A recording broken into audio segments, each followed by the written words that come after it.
Hindu army के कार्यालय पर हिंदू आर्मी चीफ सुशील तिवारी के जन्मोत्सव को बड़ी ही धूमधाम से मनाया गया। इस अवसर पर मीडिया से बात करते हुए हिंदू आर्मी चीफ ने कहा, मेरा जन्म शौर्य दिवस के अवसर पर हुआ है और यह मेरे लिए सौभाग्य की बात है। साथ ही 3 राज्यों में भाजपा की प्रचंड जीत पर हिंदू आर्मी चीफ ने भाजपा को बधाई दी। साथ ही साथ राजस्थान से आई एक बुरी और बड़ी खबर पर उन्होंने खेद व्यक्त किया।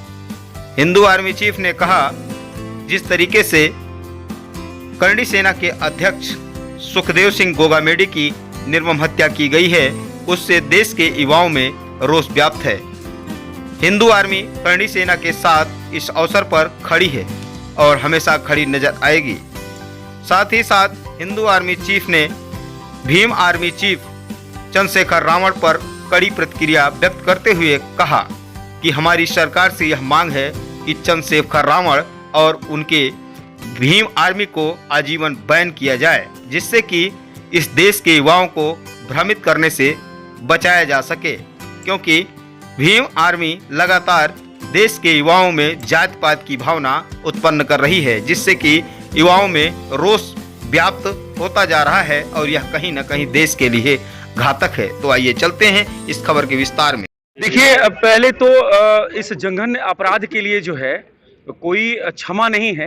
एक को तो हमारे शेरों ने मार दिया है, 2 अभी बचे हैं जिनके इनकाउंटर की हम लोग मांग कर रहे हैं।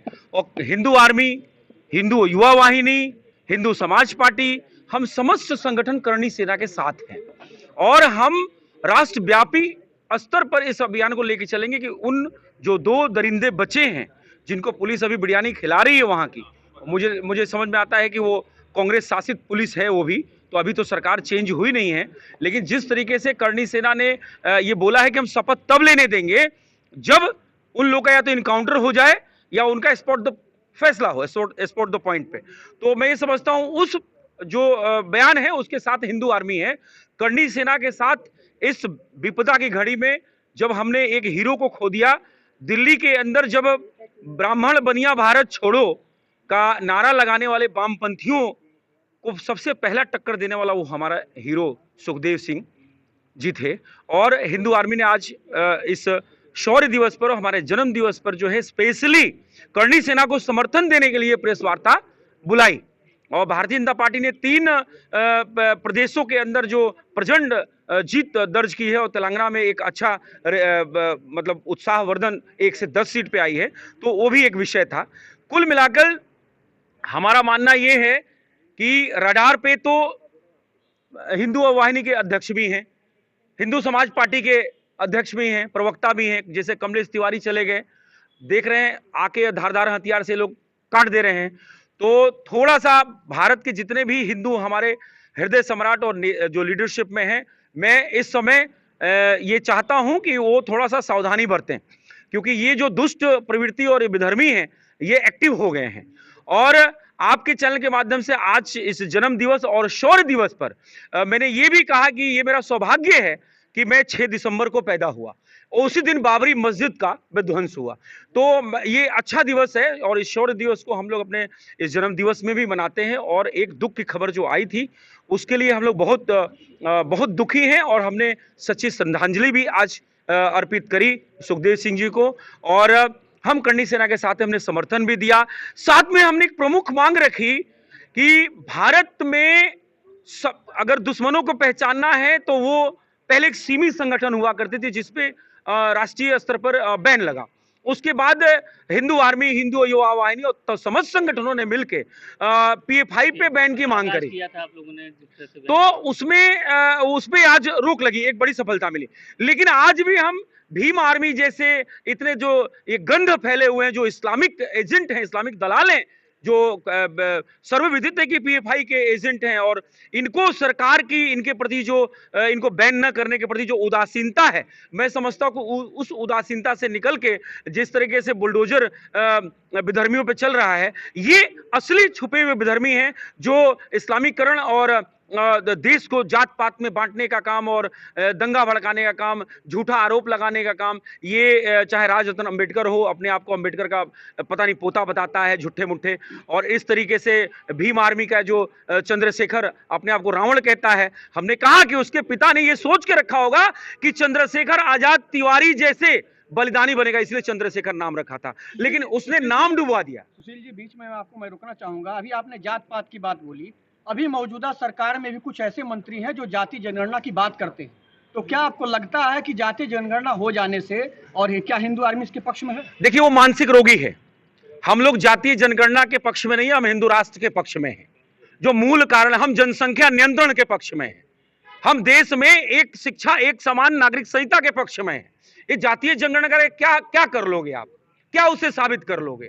सिर्फ अंतर कलेश ही पैदा होगा और कुछ नहीं होगा। वो मानसिक रोगियों से दूर रहने की आवश्यकता है, चाहे स्वामी प्रसाद मौर्य हो और चाहे इस तरह के सरकार में बैठे हुए विधर्मी हो या विपक्ष में बैठे विधर्मी हो। मैं महंत अनुराग वंशी, राष्ट्रीय अध्यक्ष राष्ट्रीय हिंदू वाहिनी, आप सभी मीडिया कर्मियों का स्वागत अभिनंदन वंदन करता हूं। आज चूंकि हर सनातनी हिंदू के लिए आज शौर्य का दिवस है, शौर्य मनाने का दिवस है। 6 दिसंबर आप लोगों को याद होगा, बाबरी विध्वंस।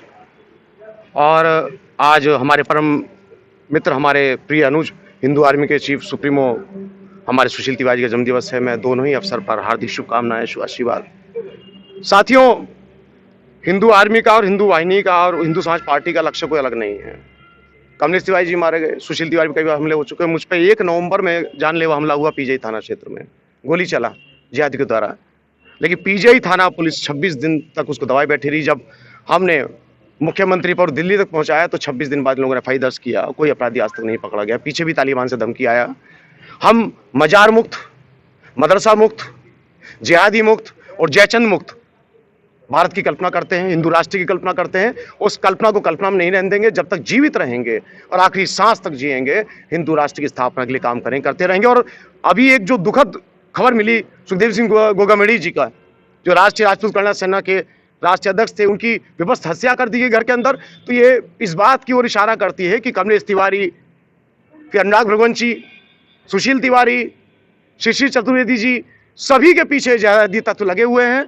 और यदि सरकार जिनके बलबूते वोट ले रही है, जिनके बलबूते तीनों राज्य में सरकार बनाया, तो उनको सुरक्षा नहीं दे सकती, तो ऐसी सरकार का ना होना ज्यादा उचित है। मैं कोई महिमामंडन नहीं करूंगा सरकार का। यदि राजस्थान में भाजपा सरकार अब आ गई है तो 24 घंटे के अंदर वो हरामी फांसी पर चढ़ाए जाने चाहिए। उनका कोई ट्रायल ना हो, कुछ ना हो, पुलिस ठोके। जब विकास दुबे मारा जा सकता है तो वो भी मारे जा सकते हैं, एनकाउंटर किया जाए। और मैं निवेदन करूंगा उत्तर प्रदेश सरकार से, पीजीआई थाने जैसे थाने अध्यक्षों पर कार्रवाई की जाए। ये लोग जिहादियों को जयचंद बढ़ावा दे रहे हैं। ये थाने सिर्फ दलाली के काम के लिए गए हैं। इन्होंने आज तक कोई सुरक्षा व्यवस्था नहीं, कोई अपराधी नहीं पकड़ा। तो जल्दी हम लोग मुख्यमंत्री आवास पर आमरण अनशन करेंगे, योगी आदित्यनाथ जी के आवास पर, और सुशील तिवारी जी को, हिंदू आर्मी अध्यक्ष को, हिंदू वाहिनी अध्यक्ष को, हिंदू समाज पार्टी के राष्ट्रीय प्रवक्ता को तत्काल 4 सुरक्षा कर्मी दिए जाएं। अन्यथा हमारे परिवार को, हमारे साथियों को दिक्कत होता है तो योगी आदित्यनाथ जी, उनकी उत्तर प्रदेश पुलिस जिम्मेदार होगी। और जितना भी हमारी सामर्थ्य होगी संवैधानिक और कानूनी रूप से, मैं वो पुरजोर विरोध करूंगा और मुख्यमंत्री जी के आवास के बाहर ही करूंगा, योगी आदित्यनाथ जी के। यदि उनको चिंता नहीं सनातन की, तो हमको भी अपनी जान की चिंता नहीं कि जिहादी घात से नहीं मरेंगे। हम आत्मदाह कर लेंगे, लेकिन जिहादी घात से नहीं मरेंगे। और मजार मुक्त, मदरसा मुक्त, जिहादी मुक्त, जयचंद मुक्त भारत की कल्पना साकार होगी। हिंदू राष्ट्र भी बनेगा। जय हिंद, वंदे मातरम।